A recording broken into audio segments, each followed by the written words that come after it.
U.S. Coin Capital. My gosh, I've been listening to them for well over a decade. First with the one of the founders, Andrew Goss, who's passed, but now Fred Dashevsky, who you're going to see today. If you want more information up front, we'll talk about it at the end too, is uscoincapital.com. And its capital is in CAPITOL, not capital letter, but capital like government. So, without further ado, I would like to bring in my good buddy. Well, he's a good friend, great guy, really smart. First of all, his name is Fred Dashevsky. How are you, sir? I am doing well. Thank you, Dr. Dean. Always great to see you and be able to talk with your audience again. Yes. First off, everything has changed financially, which we'll get into since we last talked, and I'll ask questions on that. But I would remiss if I didn't ask, because I know you, Andy, previously, because I remember listening to him on it, but I also know you have been looking this up a lot as well. But I'm not going to say how old you are, but I know you're older than me. And okay, I'm 64. I'm assuming you were around for the Kennedy, Bobby Kennedy, MLK, like you know of that, you've researched that potential, like the assassinations in government, etc. Just I'm curious your opinion on this. Where does this Charlie Kirk stuff stand compared to what you saw when you were, younger, growing up or reading history? Oh, well, that's an interesting question. This Charlie Kirk thing kind of came out of left field for me. It wasn't something I don't think anybody anticipated. The Kennedy thing, this is part of why I'm in the coin business. Right. We probably talked about that, but because my birthday was November 22nd, which was the day he was assassinated, I was 3. It's had an impact on my life from the time I was a baby. We kind of followed everything that happened to the family nationally after that assassination. They followed his kids, and John Jr. was literally like 2 weeks younger than me. And everything he was doing that the media was reporting on, I was also doing because I was of the same age. And I kept finding this parallel. And of course, every year on my birthday, the media, of course, could not help but revisit, well, this is the anniversary of the Kennedy assassination. So it became something I couldn't get away from if I tried. But as I researched it, I became kind of really interested in the whole backstory. And it was kind of the first conspiracy theory that I was exposed to. It was the first time that it became clear to me there might be a second story beyond what we had been told. Yeah, not the official story. Right. And it was so different from what the media was telling us that, it sparked this kind of, well, what's real truth in my mind, even as a young kid. So as I got older, of course, I did a lot of research into the Kennedy assassination itself and, went through a whole period of trying to figure out what the truth story was. Now we're actually at a point now, because it's been 50 years, the promise that they would start releasing data is starting to come out. And, they've had data dumps of documents from the history that are now public. And as people go through it, I think the standing story of the lone gunman seems progressively harder and harder to justify. There are just so many things that don't make a lot of sense. And, I think about the idea that Kennedy was the last president to have silver coins in the U.S. So up to 1964, we were still producing the silver dimes, quarters, and 50-cent pieces. And, at some point, the thought crossed my mind, was there any relationship between that and his assassination? Was there a tie-in in a monetary system to what had happened to a president? And so I dug into that as well. And that's what got me started on trying to figure out why we had gone off this standard in 64 and what the original thought was to have it in the first place. And as I learned about that, the interesting thing to me was it was really about protecting the public. And I never thought about it that way. I thought of money as money. We spent it, we had silver quarters, we had non-silver quarters.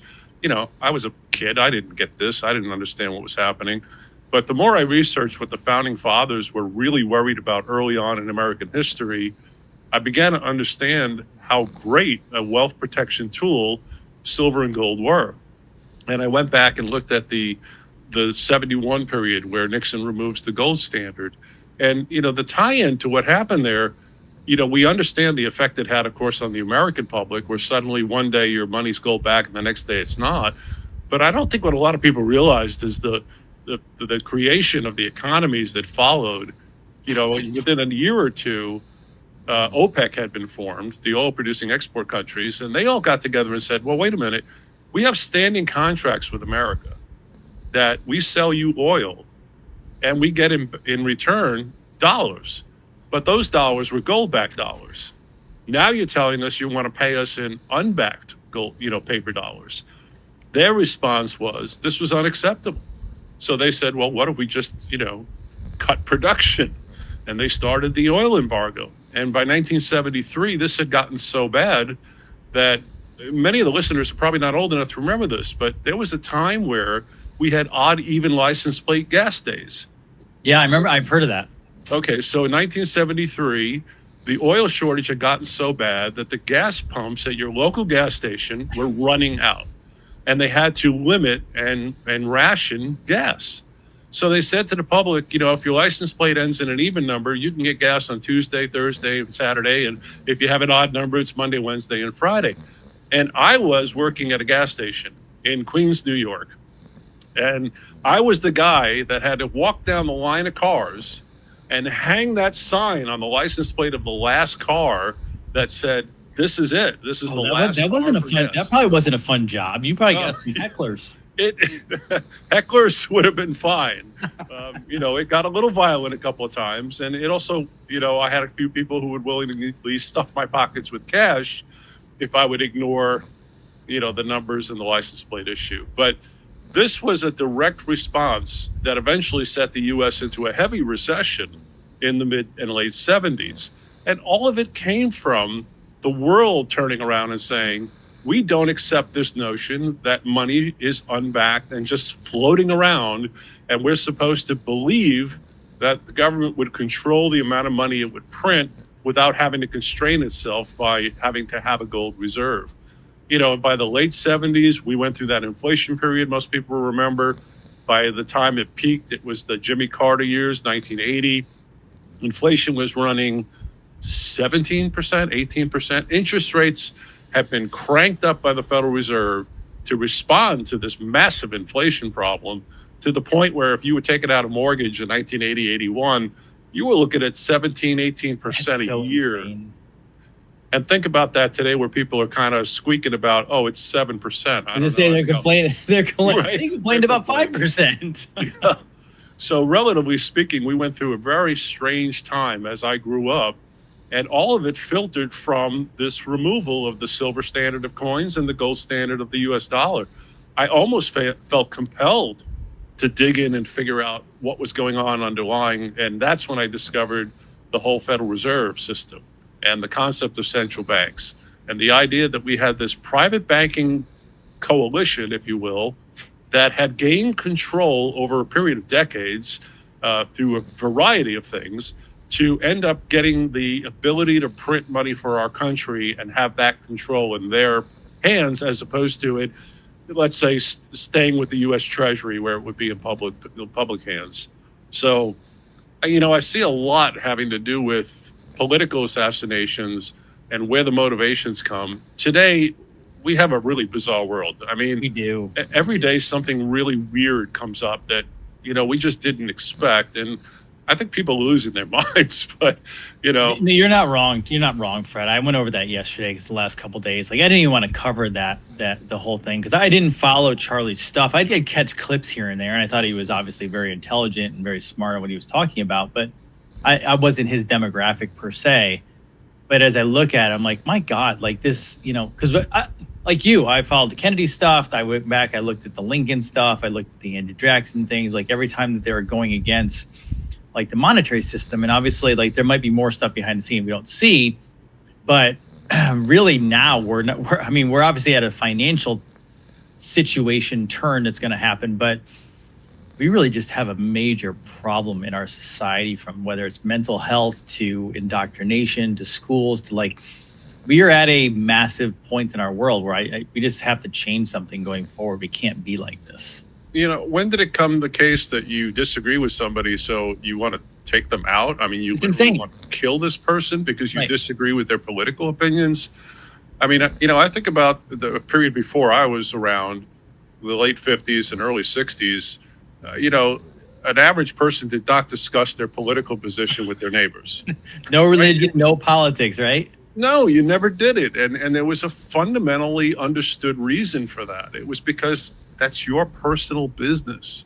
Yeah. It's not your neighbor's business what you think. And if you're going to go down that route, then, you better be prepared to stand up for your beliefs, which means you have to have fundamental beliefs. And then people have to start questioning, what do you know? And where does your information come from?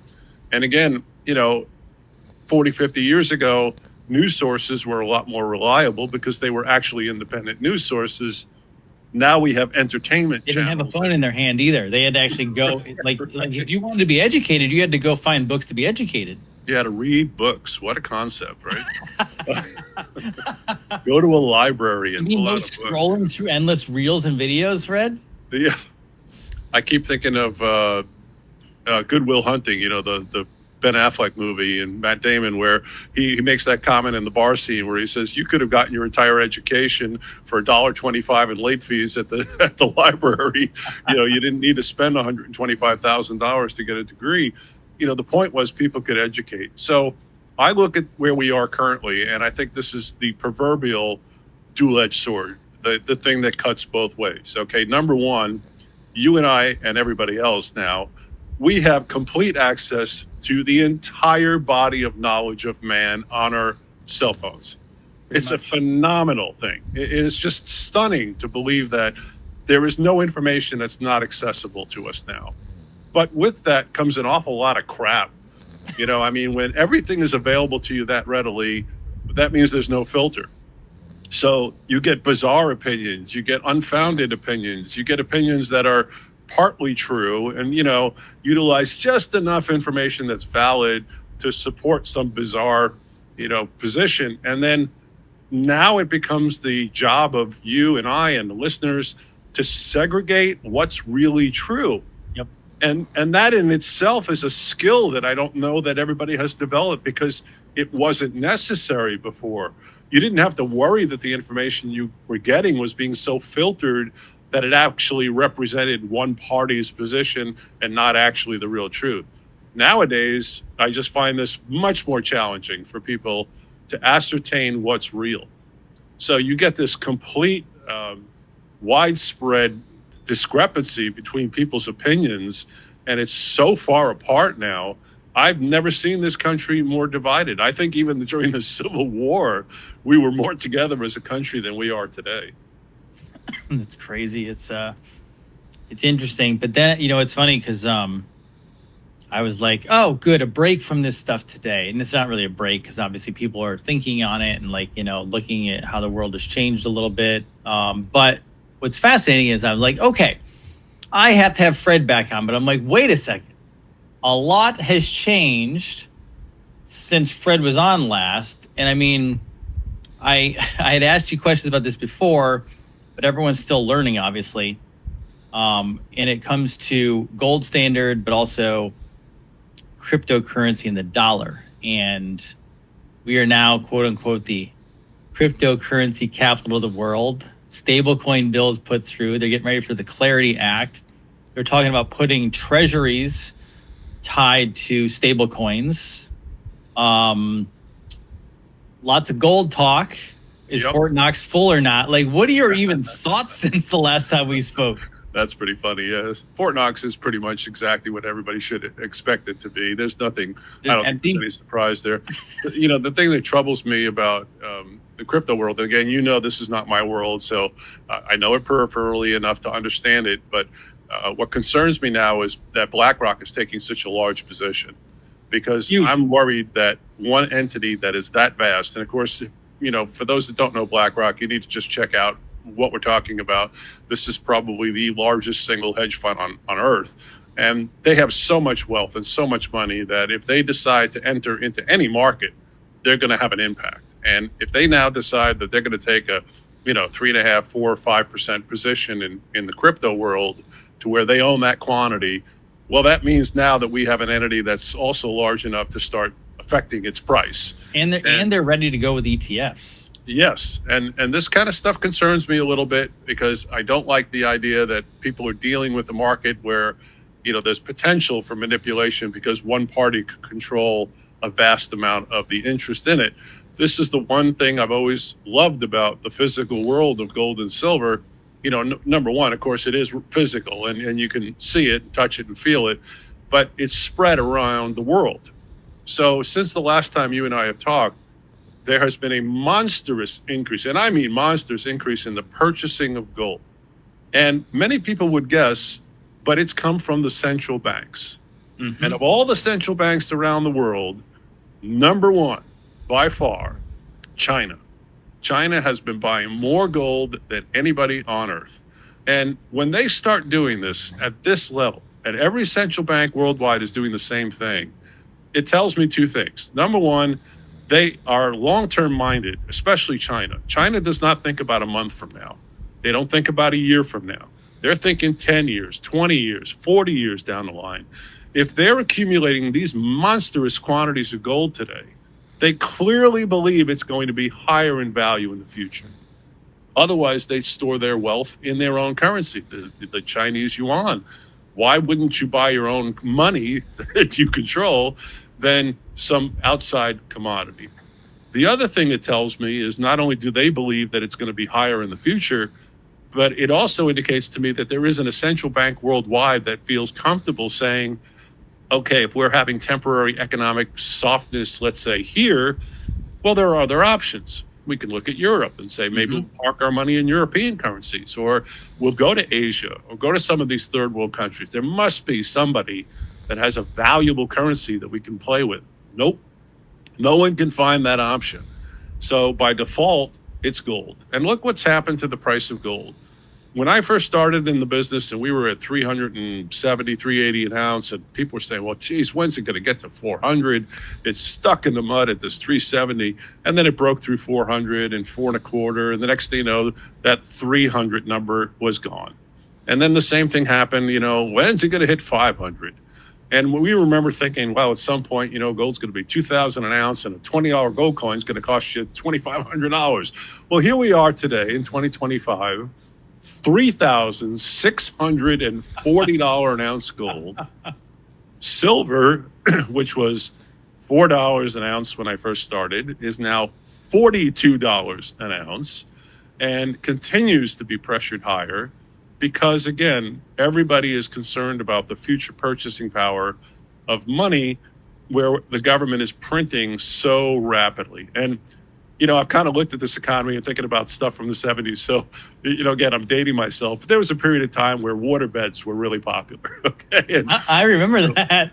Okay. So I had one when I was a kid. Did you? Okay. I had one for about a year, and it was, I liked the fact that you could heat it and you get into a warm bed, but it was always a little weird. But the thing about a water bed, like you push down on one end, 1/4 of the bed, and you get a response at the far other end where it rises up. Now, what we're doing to our economy is kind of like floating all this paper money and trying to hide it, which is kind of like stuffing it under this big waterbed. But every once in a while, we have to push down on one side or another, and we get this big bulge at the other end. Well, how do we push that down? Well, we go to the other side and try to put, well, imagine now, instead of just putting your hand on it, you jumped on the bed, full body weight. Okay, now you're going to get one of these kind of like whoosh movements of water. And this is what's happening with the value of money. We've gotten to the point where our responses to the economic problems have been as big as jumping on the bed, no longer just simply setting our hands on it, which is why we're getting these huge bubbles and swings and overinflated values of things that suddenly implode. And I'm worried that this volatility, these wild swings, are going to become bigger and bigger because the size of the problem has so accelerated. When we first started talking about billions of dollars of national debt, it was frightening. The national debt when Reagan was president was about $1 billion. Now we're looking at 1.5 trillion a year just in interest payments with no possibility of ever repaying the original principal. And I've said this before, by 2030, I'd be surprised if the U.S. is not 50 trillion in debt. And the rumors I'm hearing right now are that within the next 3 to 6 months, they're going to turn the printing machine on again after the rates go down. yeah, it seems appropriate, because they do have a problem, and the Fed is sort of stuck here. So everybody is banking on, there's a 92% likelihood, according to Wall Street, that we get a quarter point rate drop this month. Okay, I'll buy that. But the problem is that we don't know yet how the inflation problem is going to filter through with things like tariffs. We don't know how much of that is actually going to work its way through the economy and turn out to be inflationary, how much of it will be absorbed. There are a lot of questions, and they keep using this word sticky, which I find really weird about inflation. It's like it's sticky. It just won't. What is that? Is that a deep financial term? Sticky? Yeah, that's a new one. I think Maynard Keynes is probably rolling over in his grave. But I don't know where they come up with these things, but they try to come up with ways to explain it so the public understands that there's still an issue with inflation. It hasn't been, completely dealt with. So that leaves a possibility that, what if the Fed were to lower rates and then a month later they get economic news that, the economy is overheating and we still have inflation? That would make the Fed want to lower rates. So what are they going to do? They're going to drop them now and then lower them and raise them again to fight inflation and then lower. They don't want to look like idiots. I think this is the Fed's problem. How do we deal with the economy and not look stupid? So if we don't lower rates because we're being pressured to do so, and the economy stalls because we're not stimulating economic activity, we have a problem. If we lower them but then have to turn around and raise them because inflation comes back, we should have known it wasn't really gone. We should never have lowered rates in the first place. They're back to where they started. So nobody has noticed that very quietly. We had talked about a little while, maybe a year and a half ago, the Fed had been increasing its own balance sheet. Mm-hmm. So in order for the government to sustain this gap between what they're spending and what they're bringing in, the Fed's been selling treasuries. And I mean, the volume has been staggering, tens of billions a week in bonds and 2-year, 5-year notes going out. And they're selling them. Well, buyers are still buying them because as little as the interest rates are, it's still stable. Is that U.S. buyers and international as well? Yeah. Okay. Internationally, they're buyers, and domestically, they're buyers. But foreign countries still love U.S. treasuries because, again, we're the cleanest dirty shirt in the laundry, so to speak. But what happens if that demand for U.S. debt should fade? What if this confidence in the U.S. going forward drops and we can't any longer support our economy by selling more new debt? We're screwed. I mean, we are absolutely completely screwed. This perpetual engine doesn't continue on and on forever. Like, I mean, I'm asking that being sarcastic because, like, I keep asking you, Fred, for years I've asked you, when does it break down? When does it implode? Well, it gets to a point where, you're going to inflate the value of money so much that you're going to start running into an issue where the numbers are going to start to get a little out of control. Now, if we were not 37 trillion in debt and we were merely inflating our currency, theoretically, you could say, well, the math says you can grow your economy. Yeah. It's kind of like an individual who's spending more than they're bringing in. If they could get a better job or a second job and increase their income, they could balance this out. But if you're carrying this truckload of debt that is so vast that you can barely make the interest payments, and you're adding to this every year at an increasing pace, we've gotten to the point where we actually surpass the ability of the economy to grow enough to get us out of this. We're past that. That's happened within the last 5 years. We've absolutely exceeded the ability to grow our way out of this. So the only options that are left, we've got to reduce spending by the government by dramatic amounts. And now that becomes a political problem, right? So who do you cut? Whose services do you start to take away because the government is overspending and we need to cut back? The only other option, of course, would be raising taxes And politically, nobody ever wants to do that because it comes and backfires on you on the next election. So because we're in these cycles of 4 years of presidential elections and congressmen coming back up, nobody wants to be the guy that says, okay, let's bite the bullet and let's just say raise everybody's taxes by 50% and we can at least start to do something. It's a surefire way to get yourself knocked out of office really fast. Exactly. So that's a non-starter politically. So it doesn't leave very many options. And I think the last ability to deal with the problem is simply keep printing. And your question is valid. At what point does this get so bizarre or so out of line that it falls apart? And I look at countries like Argentina, where they went through a period of like 1,100% annual inflation. Oh. And we've never experienced anything close to that in the U.S. So I think the public here has got a lot. But doesn't that turn into a Venezuela situation where everyone's on the streets, basically? Yeah, that's when you get a real panic problem, because at some point there is pushback from the public. Right. Right now we have 1,000 distractions every week. And I'm sure you're talking about a lot of them on your shows, and I can't even keep up with all of them going on these days, because every day it's just a new circus. After this last one, my brain is like, I just watched what they did today, and I go, America just bought the JFK thing hook, line, and sinker all over again. We refuse to learn as a society. So my brain politically is toast, Fred. I'm just like, what is the point of all this? I realized a long time ago that the only way I could keep a handle on it was, from my point of view, to focus on it from the economy's side. Right. And I could filter everything else down through that. Now, that leaves some gaps, but it kind of seems to keep me in line with... It keeps you sane, doesn't it? Right? I can kind of guess what's going to happen based upon the money. I could follow the trail.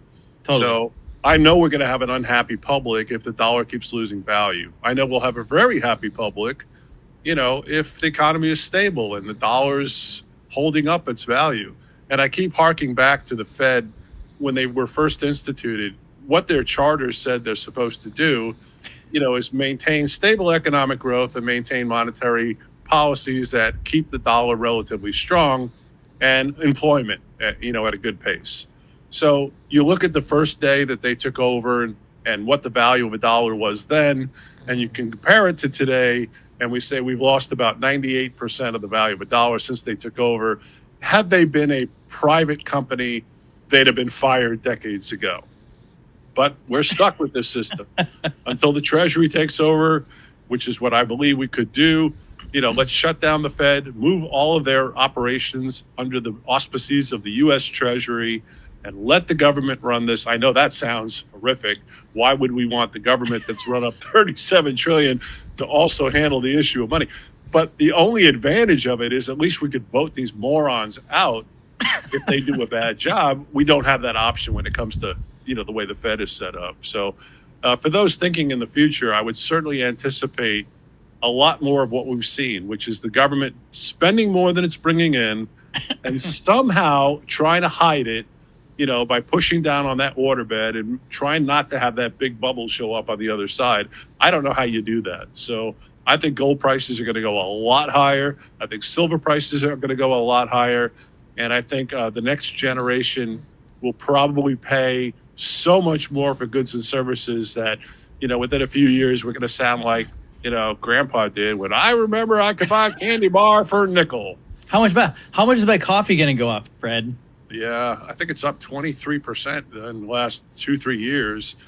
But, there are expenses that are definitely going to show up, because you can't change the nature of the value of the currency and not have it show up somewhere. Right. Now, they've gotten really good at hiding it, very good at hiding it. They move piles and piles of money around in order to kind of prevent it from showing up. But again, as I said earlier, this creates these big bubbles. Sure. And when they blow up, they're ugly. The mortgage market blew up and it was disastrous. It almost took down the entire economy. If we go through these things again, I don't think people could take another round of this stuff. It's like, a boxer. How many times can you hit the guy in the head before he finally just goes, I'm done? He hits the canvas and he just can't get back up. And it's interesting. My wife and I both had our vehicles are paid off, and they're getting a little. We're getting some things that need to be worked on with the vehicles, and I told her, I'm like, hey, we're getting to that point where like, yeah, you like the vehicle, but you know, if you're going to spend $2,000-3,000 here, $2,000-3,000 there, and you know, bills at the garage, like, you might want to also look at like getting something else so you're not just paying into it, and then it breaks down kind of thing. And she's like, well, let's look for something out there and see, because we obviously, as a business, we can write certain things off as well. And I go, and I told her, I said, Fred, I go, give it about a week or so. She's like, why? I go, because the Fed's going to lower rates. Like, and so you have, I mean, I'm seeing on my social media everywhere, you know, wealthy people, successful business people, etc., all talking about the new game, Fred, is to take advantage of the low interest rates, leverage your money, sometimes through crypto, sometimes not, borrow on the fiat, obviously pay it back, build businesses with it. And yes, it's brilliant. I see what they're doing, but at the same time, if everyone's doing that, including the government, including the big businesses, including the Apples, the Teslas, the Microsofts, stocks, you know, these companies of the world, that's a lot of freaking debt, Fred. It is. Right? So, yeah, am I wrong? The big corporations are smart. You know, they do that. They, you know, utilize the value of their stock, borrow against it, and use that money to move things forward. You know, 20 years ago or so, when we were still printing newsletters, you know, Andy had done one. It was called Debt as a Blessing. And the concept was, you know, if you look historically at the big guys, you know, the big bankers and how they made their wealth, and these wealthy families that have left generations of wealth for their families, they utilized that tremendously. They would strip all the equity out of everything they had and put that money to work. And unfortunately, when you're in an economy where the value of money is being inflated under your feet without your consent or control, sometimes you have to do something to stay ahead. And I know I've had this conversation with people, and there's two ends of this argument. Some people love the idea of, let's say, not having a mortgage and having everything paid off because there's that sense of comfort. You know, I don't owe anybody anything, and no matter what happens, if I lose my job or don't have any income, well, at least my house is paid for. I'm a person who says the money's worthless, so just let the cheap loan ride. Yeah. But, you know, again, there's value to the idea of stripping equity and using equity if you can get more than the cost of it. So, I mean, this is certainly utilized by the big guys, and I get that concept, and I think it's appropriate for people to consider that. You know, I know a lot of people who took out mortgages 15 years ago. I had conversations with people who were buying gold and silver by pulling mortgage money out of their home equity. And I question that because, you know, I don't want people in a position where they're uncomfortable, but it certainly worked out. You know, they made so much money with the gains that they made. They were able to not only pay off the debt, but made a huge gain and allowed them a lot more flexibility in the future. I just worry about the average person who can't keep up with all this stuff. It's just overwhelming. It's not the majority. That's a small percentage who are doing that. The majority are literally just getting their butts kicked all day long. Yeah. And, you know, what was the statistic? There was, I forget the percentage of Americans who could not come up with $4,000 if some emergency had come up. And that scares you. You know, I mean, it's a horrible situation to be in where you don't have access to capital when you want it or need it. But, you know, I think people have to deal with this because we have an unstable economy in terms of the value of money. And I don't think that's going to change anytime soon. So I'm not a big fan of going crazy, but putting money to work, if you have it in reasonable positions, it actually does make a lot of sense to me these days. I worry about how the Fed is going to manipulate the economy moving forward. And for those people that are trying to catch up with this, you know, the Fed lowers rates, that's fine. But again, they've also been manipulating the economy under the table by selling off their balance sheet. So if the Fed wants to, you know, buy debt, buy lots of treasuries, you know, they can do an awful lot. They can influence monetary policy without having to change rates. So if they're selling their debt, they're tightening monetary policy. So they're doing that, and then they're going to lower rates. These things don't go together. They're opposites. So, you know, we're in an economy where the Fed is kind of, you know, playing both ends of the game. And I have a feeling we're going to get at some point another one of these explosions, another one of these bubbles that just goes, because there's no support. Sure. And my biggest fear right now would have to be continued demand for U.S. treasuries outside of the United States going forward. If we don't continue to maintain that, we're really in serious trouble. How often have you ever seen a president openly going after a Fed chairman? Never. I didn't know you were going to answer that way. I mean, I shouldn't say never. Openly, like he's like targeting him. Yeah, I mean, there have been times like Paul Volcker. I mean, there were times where the president definitely went after the Fed chairman or disagreed with the Fed chairman. But it wasn't boldly telling him they're a piece of garbage. No, I mean, this is just, again, it's the era of Trump. We're in a world that, okay, you want to look at the gap. Take any one of the speeches that Ronald Reagan made. Just take any typical speech, any stump speech, anytime he was talking to the public, the media, and listen to him for about 5 minutes. What you hear is what I refer to as presidential speak. He's talking like the leader of a nation. He's diplomatically, is that what you're getting at? What's that? Diplomatically, is that what you're getting at? Not only diplomatically, but the style of speech. Yeah. The overall arc of it was from the point of view of I am the leader of this huge nation, and these are our beliefs, and this is what we should stand for as a country, and this is how we should move forward.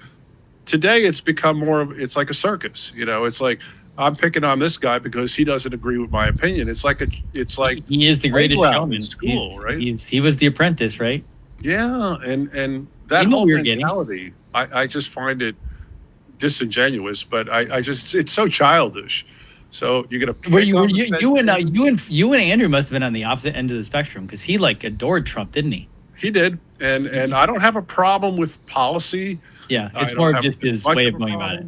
It's a style thing that troubles me more. It's just the fact that I think we've deteriorated quite a bit from, the lofty thoughts and processes that went through the presidents that came up before the most recent ones, who all became less and less interesting to me and more political and more short-sighted. And now we're at a point where, again, it sounds to me like a child's playground argument, No, he's an idiot because I don't like him because he disagrees with, he's got boogers in his ears. I mean, like, what are we Aren't listening? you a Jersey guy? What's that? Weren't you a Jersey guy? I'm a New York guy, but so am I. We grew up with this. Yeah.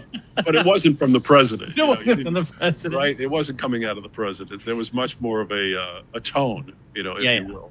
So setting all that aside, I certainly prefer Trump to what would have been the other options. And I have less trouble with his policies as president than I do with his personality. And I could set all that aside. I could say, I don't care. He could be a complete jerk as far as I'm concerned. If he's doing what's good for America, fine with me. I probably wouldn't have gotten along with, Warren G. Harding either. You know what I mean? You can't really say much about that. But anyway, it's the tone of things that troubles me a bit where we've come to. But and the disinformation is really crazy. And we haven't even gotten into AI, I mean, how difficult is it going to be to separate truth when, I mean, you may not really be there right now, right? This may be an AI-generated image of Nazi Constantine. How do I know I'm really talking to you anymore? There's videos that get posted. I go into it thinking it's AI. And the other day when the videos came out right after the shooting, and my first thought, Charlie, Fred, I looked at it and I'm going, that's not real. That's AI. Yeah. And then I look deeper and I'm going, and then my doctor brain kicks in and I'm like, oh my God, why is that one even being shown out there? Why is there not some sort of sensitive material over that? Because kids are going to see this. But you're right. There's so much. I mean, there was the video of Trump with Powell, like in that construction area of the Fed or whatever, and he was going over the letter and he was saying, Powell, you're over budget, blah, blah, blah.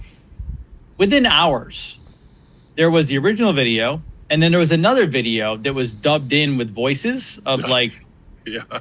Right, but Fred, and obviously this was the president and the Federal Reserve, so we're listening in to what they're saying, like, because that can move markets, right? Right.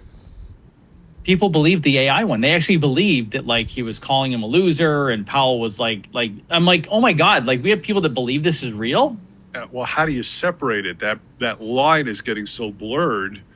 The technology advancements. I mean, I remember just thinking about it in terms of like movies, right? The things they do in movies now, is it CGI? Is it real? I mean, the line has gotten so blurred. You used to always be able to tell when something was faked, and it was just part of the acceptance of as a person watching it, that you recognized that was the case and you bought into it for the sake of enjoying the movie. But the technology now is so vast that it's getting harder and harder. It's funny. There was a book in the 1970s. Alvin Toffler wrote this book called Future Shock. And his premise, this is 1970s now, was that technology was starting to increase at such a rapid pace that the average person was going to be so lost and so overwhelmed by the rapid changes in technology that we would have psychological breakdowns. And the public was at risk. Now, this was 1970. Think about this is pre-computer age. I mean, for the most part, the big IBM computers didn't come out for another decade, Big Blue and all that. You just think about what people were experiencing what's now 50 years ago and compare it to today. I'm not surprised that we don't have more, psychological issues amongst people. And I think that leads to, like, this kid, turns around and shoots Charlie Kirk because he disagrees with him. I think this is an advent of way too much information, not the ability to know what's real, and having to try to have your brain figure all this out and still maintain your average daily lifestyle and, live your life and deal with your family and your kids and the normal stuff that would have been the usual pressures people would have experienced decades ago. I think people are going to be more and more overwhelmed, and I'm not going to be surprised if there are more aberrations like this wacko kid becoming much more frequent in the way that we experience life these days. I just think it's a natural result of the overwhelming amount of information that's accessible. That's what I meant when I said it's like the epitome of a dual-edged sword. Yeah. We have the benefit of being able to get anything we want information-wise at our fingertips, but also with that comes an overwhelming amount of crap that somehow we have to filter through and figure, well, is this real?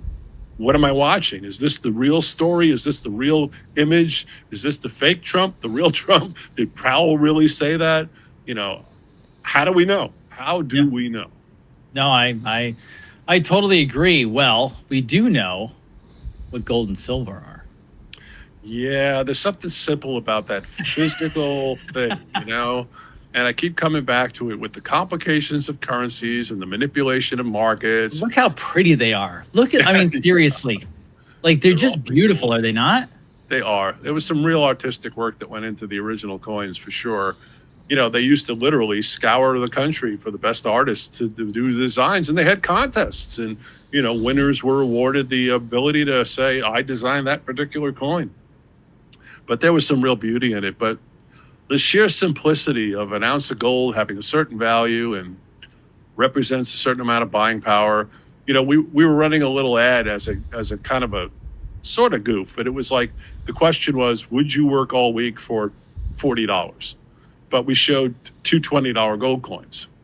So the question was, would you work all week for $40? Well, if it's $40, yeah, minted by the U.S. government under constitutional rule, that's two $20 gold coins. That's about $8,000 a week.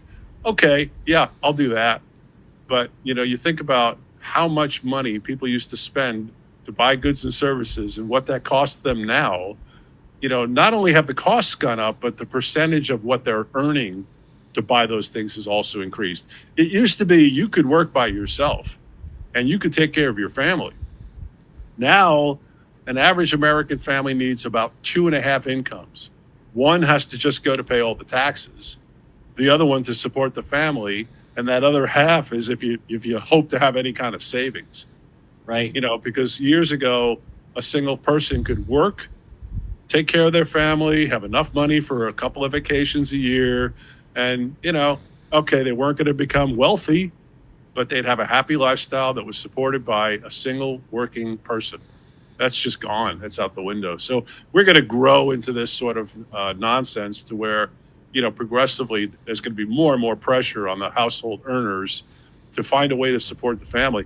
And then, of course, you mentioned the debt. So what about all this whole generation of kids now with this monster load of debt from school? I heard the strangest thing from another guy I do a podcast with. He said the adult family members have turned to OnlyFans to try to raise money to pay for their kids' school funding problems. And I'm like, true. This sounds like desperation to me. I mean, is this the point that we've achieved? Is this what we want going forward? There's college girls. I mean, I don't know them. It's crazy. But there's I know there's stories of college girls who are in college, young ladies who've gone to OnlyFans to pay off because they know they can make money on it, which is abhorrent to, I mean, obviously as an adult female, you can do whatever you want to in this world, but to think of a young girl having to do that, believing she has to do that, no other choice, in school to pay off school is just disgusting. I mean, not disgusting for her because obviously she feels like she has no choices, which is not true, but it's kind of a shame, right? Isn't it a shame that we are 100%. at that point where this has to become an option? 100%. Doesn't make any sense to me, but that's why I love the idea of sound money eliminates so much of this nonsense. We wouldn't have a government running out of control and growing deficits at rates that are mind-boggling, that people can't even comprehend. I still struggle with the idea of trying to help people figure what a trillion really looks like, because it's just such a monster-sized number. It's just hard to get your head wrapped around it. Billions. We have 37 trillion now. What's the number? Yeah, 37 and change now. And the interest payments alone are about 1.5 trillion now. And, so yeah, we get a benefit if rates go down. Okay. Might make the carrying cost a little lower, but it won't be long before the government's added to the principal debt. It'll negate any kind of gain. And should we have a big celebration in the country when we hit 40, just for the hell of it? Sure. Yeah. Let people let's just put it. Let's not just celebrate it. Let's do a huge party that costs lots of money and just put the bill on the. You remember when they put the debt clock in New York City in Times Square? Well, at one point they had to add another digit because they didn't figure that they would ever run out of room. They ran out of room. There weren't enough zeros. It's like, we need to put another unit at the end of this because our digits don't go far enough to account for $37 trillion in change. It's totally bizarre. But, we have to look at this reasonably and recognize that there are certain things out of our control. A government that will continue to spend money it doesn't have seems to me to be inevitable. I don't see anything that's going to stop that. That means to me, without a doubt, weaker paper money value. That also means to me higher physical asset values, including real estate, all tangible things, the cost of coffee. But gold and silver have always, to me, been a great way for wealth protection. And, for those that are thinking about 5 years from now and 10 years from now, if you don't have a physically strong position yet in gold and silver, don't put that off any longer. Make sure you've got that locked up for your future and your family's wealth, just to give you that protection, because we don't know what's going to happen, except anticipating what we're seeing based upon what we have available to us information-wise now. I just cannot see anything. And when I say this, I've given this a lot of thought. I cannot find any way out of this problem without printing more money. There's just nothing else that can be done. Like I said, we passed the point where the economy can be shown enough in growth to absorb the debt. We're never going to get government to cut its expenditures anywhere near enough to fight off this kind of size of the problem. The only option left is to continue to sell more debt and print more money, which means weaker purchasing power, but also higher gold and silver prices. So knowing this coming ahead of time, take advantage of it. I'm holding out for a gold standard. I've got hope. I love it. Love the idea. US Coin Capital, uscoincapital.com. Is it 800-878-2646? That's us. I'll tell you a funny story, too. One of my phone numbers, because it ends in 2646, apparently is on Coinbase's website for their helpline. It's buried somewhere on their webpage. Like a similar number, just different. Like No, it's my number, and I don't know how they got it. They somehow confused the fact that they're spelling, on Coinbase. Yeah, you must get lots of calls then. I get one every other day now, and from people that are just screaming about their account. I can't get into my account, or my account's missing this, or which what's by going way, on. Coinbase is a crypto Going, account. this isn't Coinbase. I can't help you. They're going, oh, okay, you know. And I'm thinking, if I'm getting that many calls, there could be real problems with these exchanges that are starting to get a little disconcerting. Oh yeah. No, I just actually told my friend, because I'm invested in crypto, and we just keep saying, like, don't fall to any of the scams, because every time crypto goes up and down, there's scams that come out like crazy. And I actually just got, it's funny you say that, I just got a 2FA, the two-factor authorization. Right. I got a number from Coinbase saying this is your withdrawal code. I wasn't on Coinbase today. I wasn't even doing anything with my crypto. I wasn't playing with it. So like, I'm like, oh, hey, I got one. Just let everyone know, like, it's a scam. Yeah, it's a little weird, right? So like, it's a scam. But that's how bad it is over there with that stuff. Yep. So not to harken on the point, but you know, that'll never happen with your physical gold coins. Right.